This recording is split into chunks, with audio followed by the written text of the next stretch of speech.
My son called me Ethan at his college graduation, not in a casual way, not as a slip. He said it the way you say someone's name when that's simply what they are to you, a name attached to a face attached to a category of person who is not your father. Ethan, come get in the picture. He was waving me over to where my parents were standing on the lawn outside the auditorium, both of them already positioned in the frame, my father's hand on Noah's shoulder, my mother dabbing at her eye with a folded tissue. Noah was 22 years old and 6 feet tall and wearing a cap and gown, and he was smiling the enormous, unguarded smile of someone whose life has just officially begun. I walked over. I stood next to my mother. Someone took the picture. In it, I am smiling. I've looked at that photograph many times since. I'm always surprised by how convincing the smile is.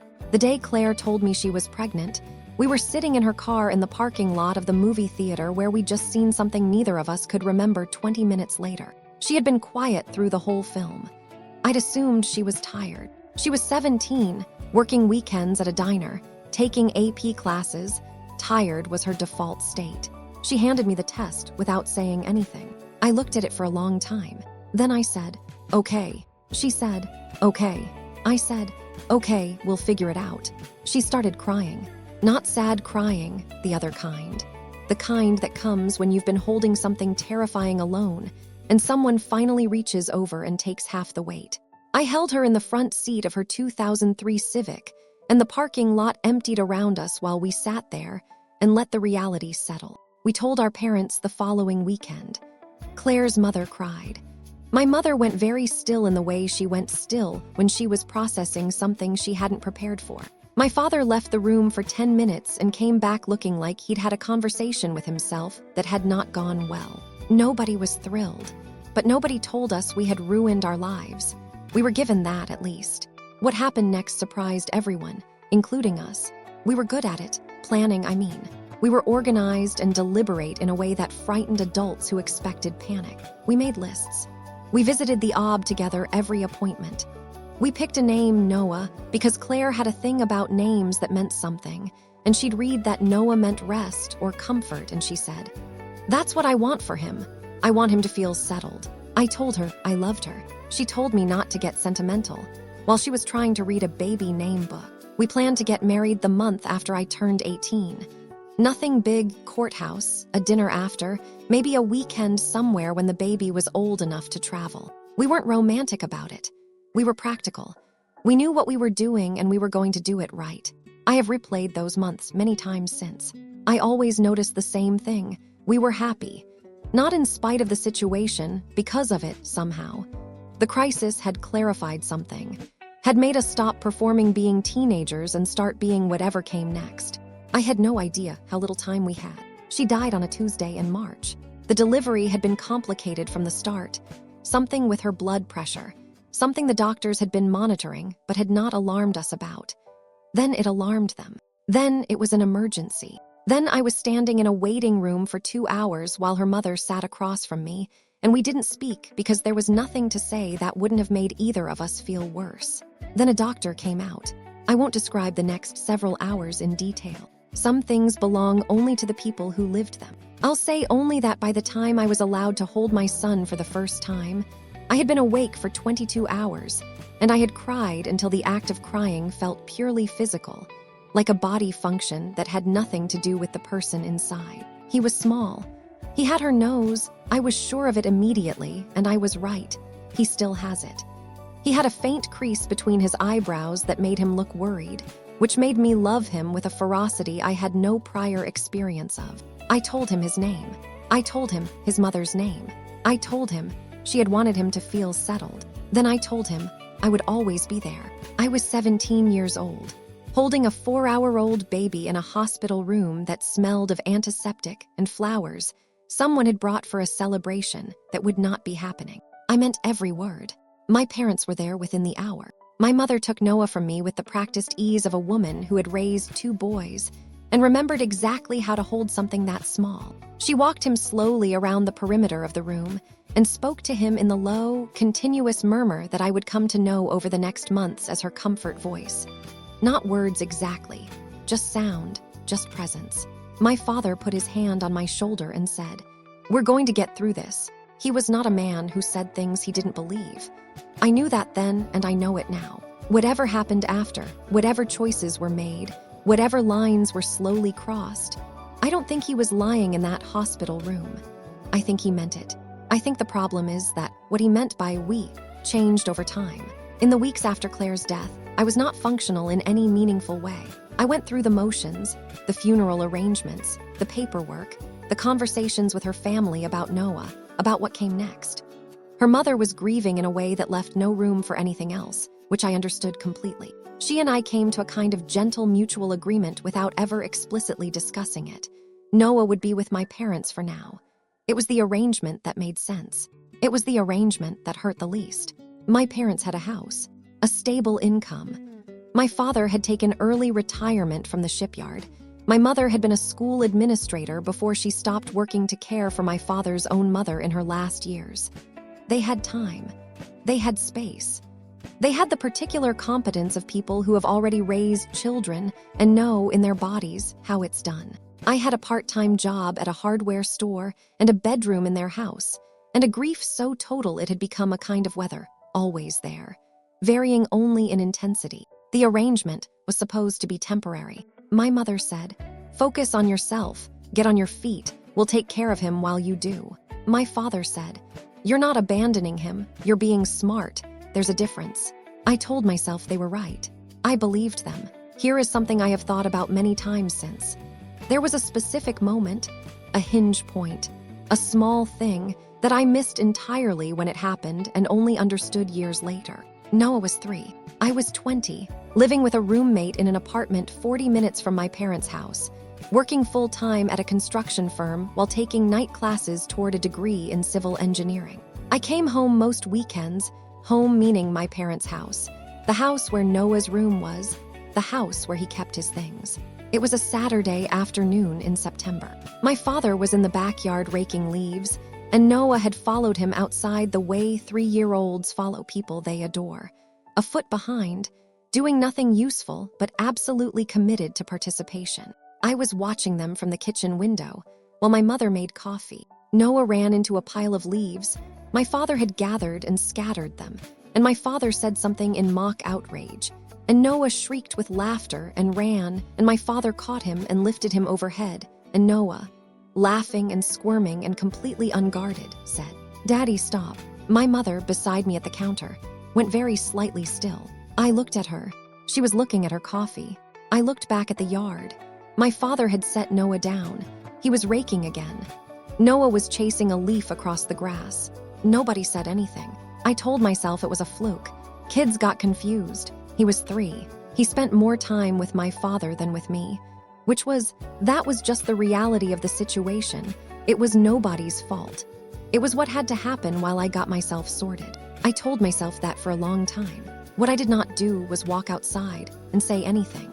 What I did not do was sit down with my parents that evening and say, "We need to talk about what Noah calls people." I didn't do any of those things because the moment had passed, and because doing them felt aggressive, and because I didn't want to seem like I was criticizing the people who were caring for my son when I couldn't.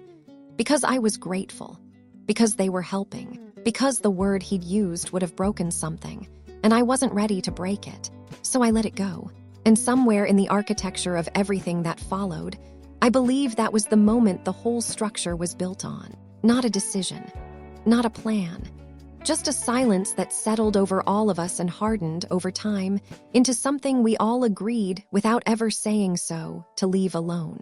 By the time Noah was 5, he called my father Dad with the full unconscious confidence of a child who has never known a world in which that word meant anything else. My father never corrected him. My mother never corrected him. And I, who drove up on weekends and brought toys and read bedtime stories and helped with baths and lay on the floor of his room until he fell asleep, I didn't correct him either. I told myself it didn't matter what he called anyone as long as he was loved. I told myself I was still his father where it counted. I told myself a title was just a word. I was wrong about all of it. But the version of me that existed then, 20 years old, grieving, exhausted, genuinely trying to do right by everyone, that version of me needed to believe those things. He needed to believe the arrangement was working, that the sacrifice was temporary, that when he was ready, when he was stable, when he had built the kind of life his son deserved, Noah would come home. It took me 23 more years to understand that home, for my son, had already been decided, and I hadn't been the one who decided it. I became a visitor by degrees. That's the only honest way to describe it. There was no single moment when I stopped being Noah's father and started being the man who came on weekends. It happened the way water erodes stone, not through force, but through repetition, through the daily pressure of an arrangement that had been designed. I believed at the time to be temporary, but which operated, I now understand, with the quiet permanence of something nobody intended to end. I finished my degree when Noah was 6. Civil engineering. 3.5 years of night classes and weekend study sessions, and learning to read structural blueprints on my lunch break while everyone else at the table talked about the game. I got a job with a firm in Portland, good money, real money, the kind of money that would let me think seriously about an apartment with a second bedroom. I remember calling my mother to tell her. She said, "That's wonderful, Ethan. We're so proud of you." I said, "I've been thinking, I want to start talking about bringing Noah closer, getting him settled near me." There was a pause. She said, "Of course, we'll talk about it." We talked about it, in the sense that the conversation happened. What the conversation produced was a series of reasonable concerns delivered in the careful tone my mother used when she wanted to seem open to something she had already decided against. Noah had just started at a new school. He had friends now, a routine. Uprooting him at 6 was different than uprooting him at 2. Children that age needed stability. My father had some health issues that hadn't fully resolved. The timing wasn't ideal. I said, "It doesn't have to be immediate." My mother said, "No, of course not. Let's just give it a little more time." A little more time. Noah was 6. He called my father Dad. He called me Ethan. And I gave it a little more time. I drove the 2 hours to my parents' house most weekends through Noah's early childhood. This is something I need to say clearly, because the story that was eventually told about me, the story Noah grew up absorbing without ever being told it directly, was the story of a man who chose his career, who chose distance, who made his son a secondary priority while he built his own life. That story is not true. I was there, not in the way I wanted to be there, not in the daily, ordinary, unremarkable way that constitutes real parenthood, but I was there with a consistency that cost me things people don't account for when they decide who a father was. I missed work events. I turned down overtime. I skipped 2 professional conferences in the same year because they conflicted with Noah's birthday. I drove 4 hours round trip on a Tuesday evening to see his 2nd grade winter concert. Sat in the 3rd row, watched him standing in the back because he was tall for his age, clapped until my hands hurt. He waved at my parents on the way off the stage. I told myself he hadn't seen me. The gatekeeping was never dramatic. That's what made it so effective and so difficult to name. My mother would call me the morning before a planned visit and mention, in the same tone she used to discuss whether, that Noah had been up with a cold the night before, nothing serious. He was fine, but she just wanted to make sure I knew before I made the drive. Was I sure I wanted to come? She didn't want him overtired. I would say yes, of course, and I would drive up, and Noah would be perfectly fine, running around the yard, showing no signs of illness. And I would say nothing because what was there to say? She'd been concerned. She'd mentioned it. Everything was fine. Or there would be plans she'd forgotten to mention. A birthday party for one of Noah's friends, something scheduled weeks ago that had slipped her mind. Noah was so excited about it, it would be a shame to pull him away. Could we reschedule for next week? Next week, there would be something else. I kept a loose count, in my head, of the visits that were quietly compressed or redirected in one way or another. I stopped counting after the 3rd year because the number was making me feel something I didn't want to feel about my own parents. And always, always the language of concern, never hostility. My mother's particular gift was the phrasing that made resistance feel like selfishness. We just want what's best for him. He's finally settled. We don't want to confuse him. Every sentence built a small wall, and every wall was made of something I couldn't argue against without sounding like I was arguing against Noah's well-being. How do you push back against someone who is always, explicitly, putting the child first? You don't. Or at least I didn't. Noah was 9 the first time I understood, clearly and without any remaining capacity for self-deception, that something was structurally wrong. His school had a father-son camping trip in October. I found out about it from a flyer Noah had brought home. I saw it sitting on the kitchen counter when I arrived one Saturday morning. I picked it up. I read it. I said, without thinking, "Hey, buddy, do you want to do this? We could sign up." Noah looked at my father. Not at me, at my father. My father said, easily, without hesitation, the way you answer a question that's already been settled. "We already signed up, didn't we, bud?" Noah nodded. "Me and Grandpa are going." He said it without any awareness that the sentence might land differently on different people in the room. He was 9. He hadn't been taught to be careful about this particular thing. He'd been taught, in 1,000 small ways over 9 years, that this was simply how the world was arranged. I put the flyer down. I said, "That sounds great." My mother was at the stove. She didn't turn around. Later that afternoon, while my father and Noah were in the backyard, my mother came and sat across from me at the kitchen table. She poured us both coffee. She said, in the voice of someone raising a topic that has already been thoroughly considered, "You know, Ethan, the school uses emergency contact forms. I put your father's name. I hope that's okay. It's just simpler since we're here every day." I said, "Of course." She said, "And for the school directory, I listed us as primary. I hope you understand. It's easier for pickup and drop-off." I said, "Sure." She said, "You know, we think of you as his father. We always tell him that." I looked at her. She was looking at her coffee. I said, "Do you?" She said, "Of course we do. You're his dad, Ethan." The word sat between us with the particular wrongness of a true thing being used to cover a truer thing. I drank my coffee. I drove home 2 hours later, and I sat in my car outside my apartment for a while before I went inside. Here is what I contributed to Noah's life between the ages of 6 and 18. Measured in the ways that can be measured. I paid for everything. I want that to be on record.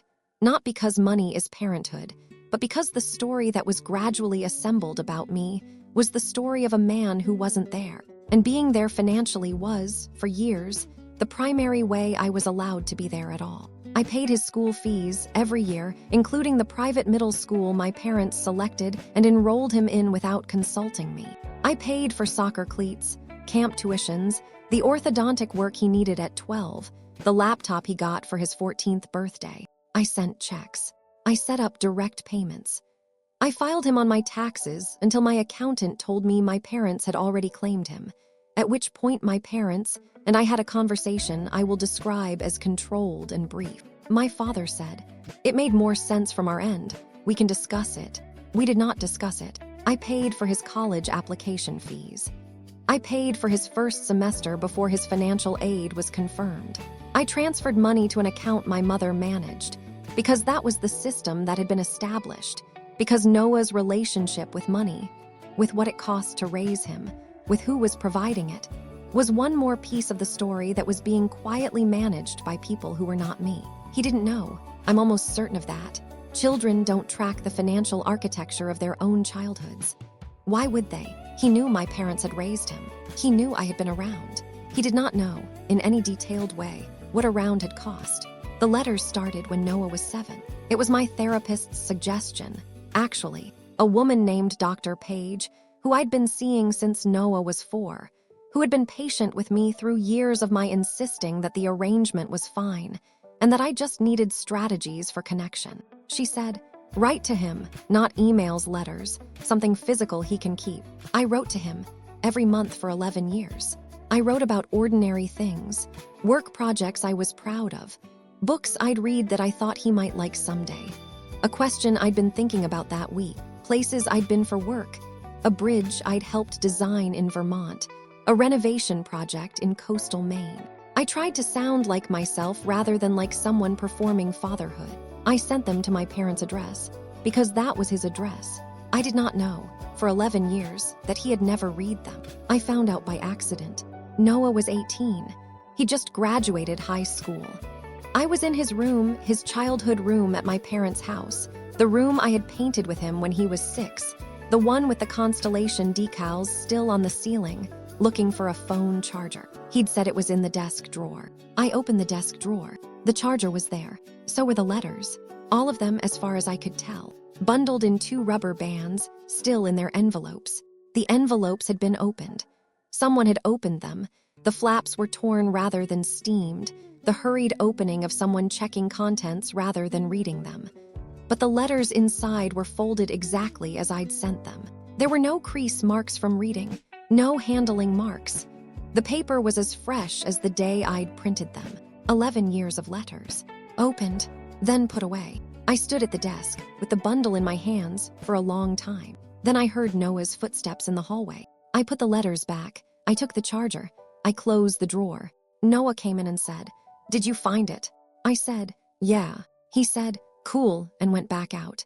I went to the bathroom and ran cold water over my wrists, which is something I do when I need to slow down a feeling before it arrives fully. Then I went back to the kitchen where my parents were, and I sat at the table, and I looked at my father, and I thought about all the years I had believed the arrangement was working. My father said, "More coffee." I said, "Sure." He poured it. My mother talked about Noah's graduation party plans. I sat there and listened, and said the right things and drove home 2 hours later, and did not sleep. I did not say anything about the letters. Not yet, because I was still, at that point, trying to understand something that I had suspected for years, but had never allowed myself to fully form into a thought. This had not been accidental. The distance between me and my son had not grown naturally. The way distance sometimes grows between people when life pulls them in different directions.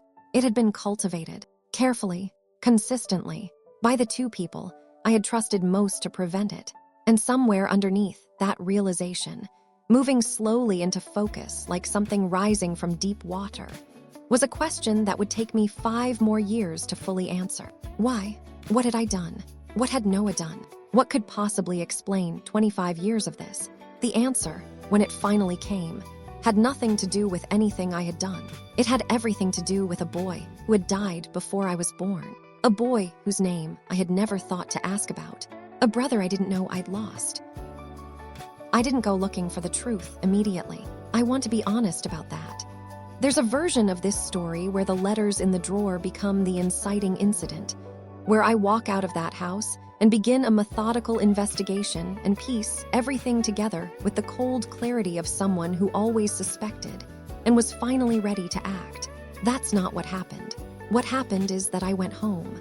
I went to work. I called Noah on his birthday 3 weeks later, and we had the same conversation we always had. Good, fine, yeah, things are good. And I told myself I needed more information before I decided what any of it meant. I told myself there might be an explanation. I told myself my parents were complicated people who had made some choices I didn't fully understand. But that they loved Noah, that much was obvious, and that love had to count for something. I told myself a lot of things. The thing about discovering that you've been systematically deceived by people you love is that the discovery itself is not the hard part. The hard part is the period before you accept it. When you keep finding new ways to interpret the evidence, charitably, because the alternative requires you to restructure your understanding of your entire life. I spent about 8 months in that period. Then I called my father's sister. Aunt Deb was 71 years old and lived alone in a house outside of Gloucester that smelled of wood smoke and old paper. She had never married. She had worked her whole life as a high school librarian and had the particular quality of librarians who have spent decades around stories. A comfort with complexity. A willingness to sit with a difficult thing without rushing toward resolution. I called her on a Sunday in March. I told her I had some questions about the family, about things I'd never known. She was quiet for a moment. Then she said, "This is about James, isn't it?" I said, "I don't know who James is." Another silence, longer this time. She said, "Oh, Ethan, James Robert Walker was born in 1961, 3 years before my father and 2 years before Deb. He was, by every account Deb gave me over the course of 2 hours on the phone, a specific kind of child. The kind who fills a room, who makes everything slightly more vivid, who other children orbit without quite understanding why. He was funny and physical and fearless in the way that certain 8-year-old boys are fearless, before the world has introduced them to consequences. He drowned, in August of 1969. A boating trip. A family friend's lake house. James went in after a ball that had gone overboard and didn't come back up. My father was 11. He was on the boat. He saw it happen. They never found a reason. No undertow, nothing structural. Just the terrible, arbitrary cruelty of water and a child who went under at the wrong angle. My grandparents, my father's parents, were never the same afterward. That was how Deb put it, with the understated precision of someone who has been describing an enormous thing for 50 years. They were never the same. The family contracted around the loss. My grandmother stopped hosting holidays. My grandfather stopped speaking about James and eventually stopped speaking much at all. My father, at 11, learned that the worst thing in the world was losing a child. He learned it watching his parents. He learned it in the particular way that children learn the most important things, not through instruction, but through immersion, through years of living inside a grief that had no outlet and left marks on everything it touched. Deb said, "He never talked about James to you." I said, "Never." She said, "No, he wouldn't. He spent his whole life not talking about it. Your mother knew, of course. She and I spoke about it once years ago. I think she understood him in a way that it was wrapped up in that. In James. In what your father had seen." I said, "What does any of this have to do with Noah?" Deb was quiet for a moment. She said, carefully, "When your mother called me after Claire died, after Noah was born, she cried for a long time. And then she said something I've thought about ever since." I said, "What did she say?" Deb said, "She said, 'We can't lose another one, Deb. We can't go through that again.'" I spent a long time after that phone call sitting in the specific quality of silence that follows the arrival of information that reorganizes everything. They hadn't set out to steal my son. I believe that. It's important that I say it clearly, because what happened was not a conspiracy hatched in a kitchen somewhere. Not two people sitting down and deciding deliberately to erase me. What happened was older and stranger, and in some ways more heartbreaking than deliberate malice. My father had watched a child die when he was 11 years old. He had spent the next 50 years carrying that. When Noah arrived, when this newborn boy appeared in the middle of catastrophic loss and needed someone to hold him, my father did not see a grandchild. He saw James. Not consciously, not in any way he could have articulated, but somewhere in the part of him that had been shaped by that August afternoon on a lake in 1969. Something recognized Noah as the child who needed to be held on and never let go. And my mother, who had loved my father for 40 years and understood him in the way that people who love each other across decades come to understand, she saw what was happening. She felt it too, maybe. The way grief finds its own logic. The way love, when it's frightened enough, becomes indistinguishable from control. They meant to help me, and then they couldn't stop. Understanding the reason did not make the evidence easier to find. I started going back through everything I could access. The family email account my mother had set up years ago that I still had the password to, used mostly for forwarding coupons and scheduling logistics. Unremarkable in almost every entry, except for a thread from 2009, when Noah was 7, between my mother and a woman named Patricia who had been her closest friend since their college years. My mother had written, "Ethan mentioned wanting to bring Noah closer again. I don't know how to keep telling him it's not the right time. Robert is very upset." Patricia had written back, "How long can you keep doing this, Linda?" My mother, "As long as we have to. He's settled here. He knows where he belongs." I read that last sentence several times. He knows where he belongs. The tablet was my father's, an old iPad he'd used for a few years and replaced when the battery gave out. Noah had asked me once if I had an old device he could use for a school project, and I'd found it in a box of my own old electronics and given it to him, not knowing it had been my father's. Noah had charged it and apparently used it for a while before it died again for good. It had been sitting in his room when he left for college. He gave it back to me when he came home for Thanksgiving his freshman year, cleaned out his room a little, handed me a bag of things to deal with. The tablet was in the bag. I charged it on a whim 6 months later, expecting nothing. The battery was at 4%, just enough. My father had never logged out of his email. I didn't read his email. I want to be clear about that, not because I was feeling principled in that moment, but because I didn't have to. What I found wasn't in the inbox. It was in the voice memo app, which my father had apparently used occasionally to record himself dictating things he wanted to remember: grocery lists, appointment times, a note about a prescription. There was one memo from 2014. Noah would have been 12. I pressed play. It was my parents' kitchen. I knew the ambient sound of it, the particular hum of their refrigerator, the sound of the water heater cycling 2 rooms away. My mother and father were talking. They didn't know they were being recorded. The tablet must have been on the counter, some accidental screen press having opened the app. My father's voice. He called again. My mother. What did you tell him? My father. That Noah had a tournament this weekend. That next month would be better. Silence. My mother. He's going to push again, Robert. He's been stable for 2 years now. He has the apartment. He's going to want to talk about. My father. I know. My mother. What do we do? A longer silence. My father quietly.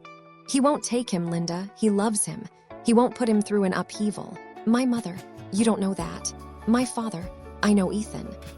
My mother, her voice dropping to something I had never heard from her before, not the careful, measured tone of the woman who managed every conversation, but something raw, something that sounded almost like the edge of panic. I can't lose him, Robert. I can't do it. I can't lose another one. I know it's not the same, but I can't. My father. I know. My mother. Promise me. A pause. My father. I promise. The memo ended there. 4 minutes and 12 seconds. I sat with my phone in my hands and the tablet on the table in front of me, and I listened to the silence after the recording ended. I can't lose another one. They hadn't hated me. They had been terrified. And in their terror, they had done the thing that frightened people do when they love something too much and trust themselves too little. They had held on. Quietly, methodically, with great care and great damage, they had held on. And Noah, who had never been told the truth about any of it, had grown up in the story they'd constructed around their fear. The story where Ethan was present but peripheral. The story where the grandparents were the constants and the father was the variable. The story that didn't require anyone to be the villain because the villain was just circumstances. Distance. The natural way of things. I drove to their house on a Saturday morning in April. I didn't call ahead. My father answered the door in his weekend clothes, old jeans, a flannel he'd had since I was in high school. He looked at me and something moved across his face, very briefly, that I had not seen there before. He knew. I don't know how. Maybe I'd been less careful than I thought in recent months. Maybe 25 years of knowing someone makes the change in their face legible in ways that words aren't. But he knew before I said anything. And in the half second before his expression reset to its usual steadiness, I saw something I had never associated with my father. Fear. My mother came in from the kitchen. She looked at my father and then at me and wiped her hands on a dish towel. I sat down at the kitchen table. I put my phone on the table. I played the recording. The kitchen was very quiet while it played. My father stood near the doorway. My mother sat down partway through, slowly, the way people sit when their legs are deciding for them. When it ended, nobody spoke for a long time. Then my mother said, in a voice I barely recognized, "Ethan." I said, "Don't." I said it quietly. Not in anger. I was past anger by then, or rather the anger had been superseded by something colder and more precise. I said it because I didn't want the next thing she said to be an explanation, and I didn't want my own response to an explanation. I wanted something different.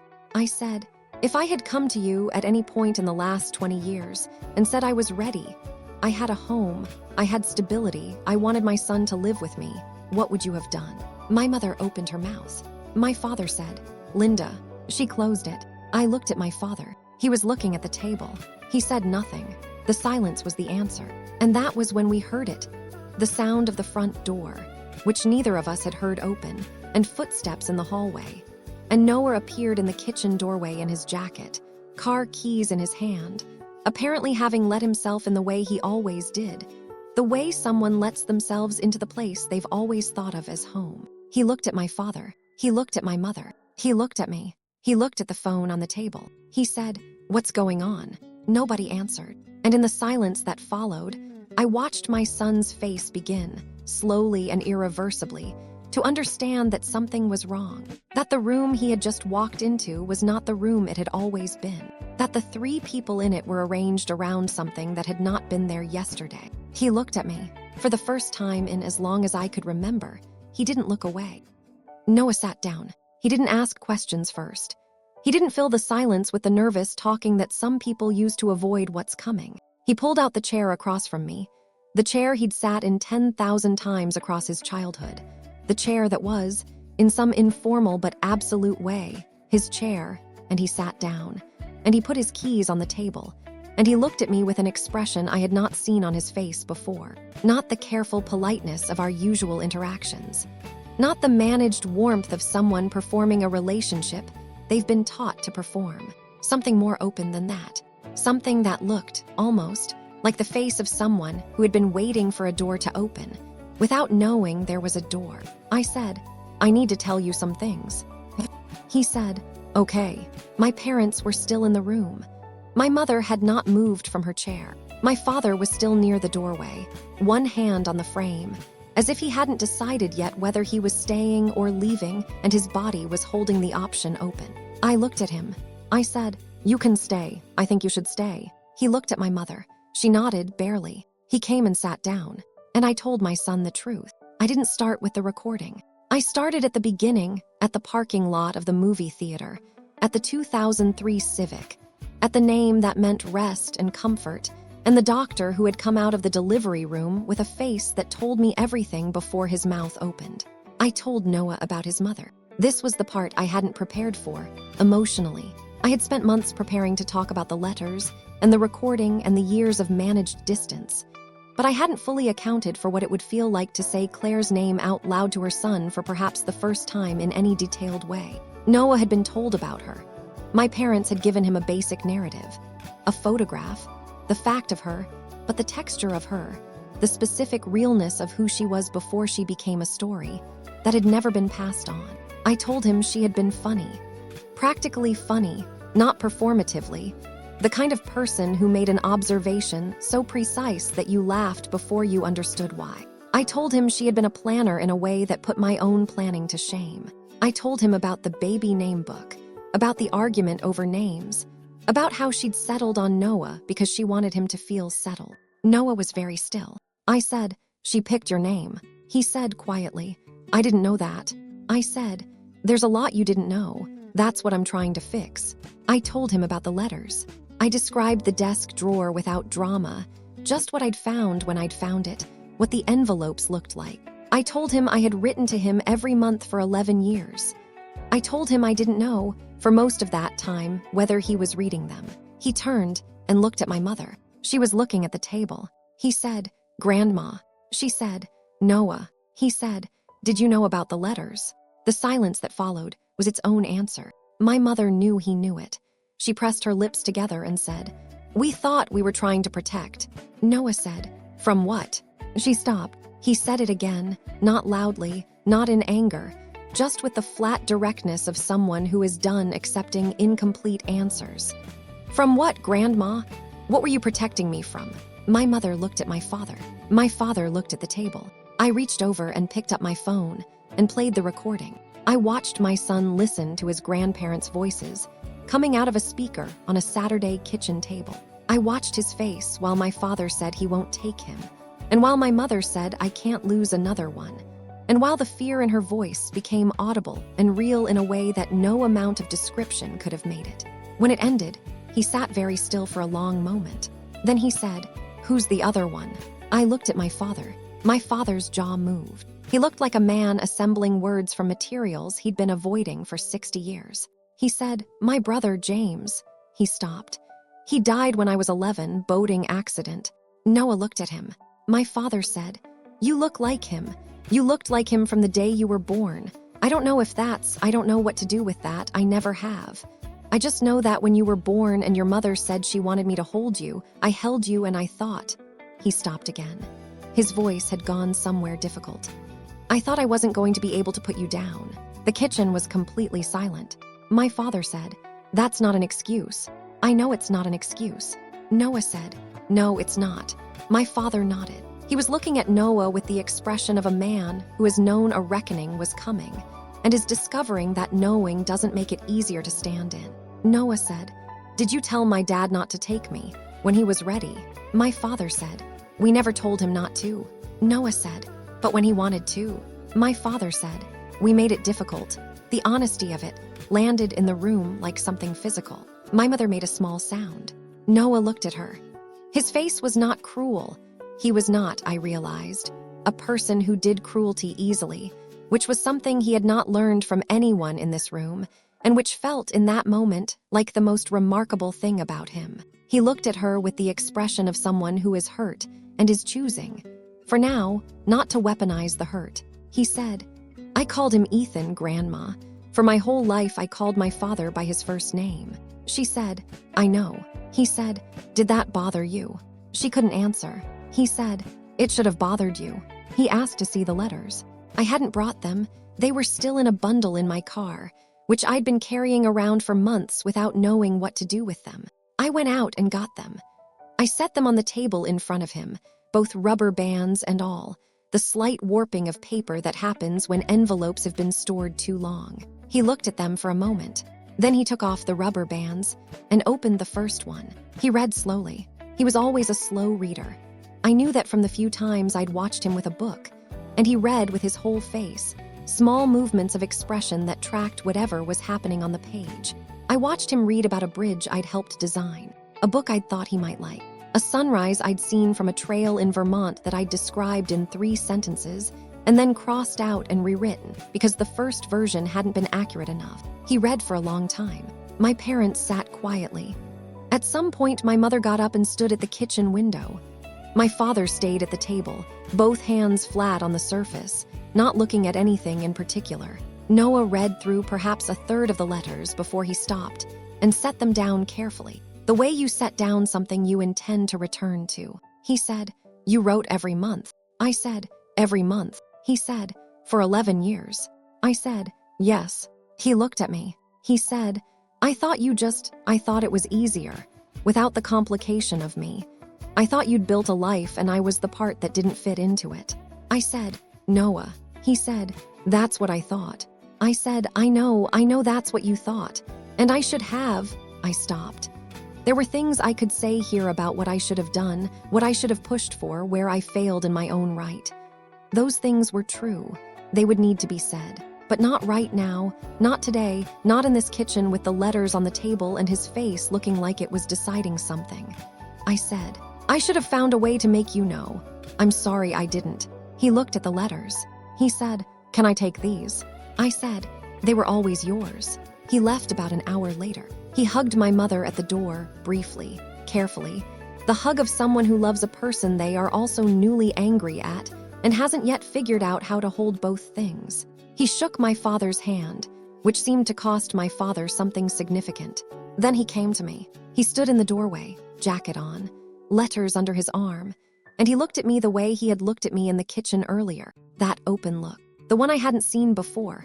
And I thought about the parking lot at his graduation, and the handshake at the diner, and the camping trip he'd gone on with my father, and 100 other moments that had accumulated into the shape of a relationship that was almost but never quite what it should have been. He put his free hand on my shoulder briefly. He said, I'll call you.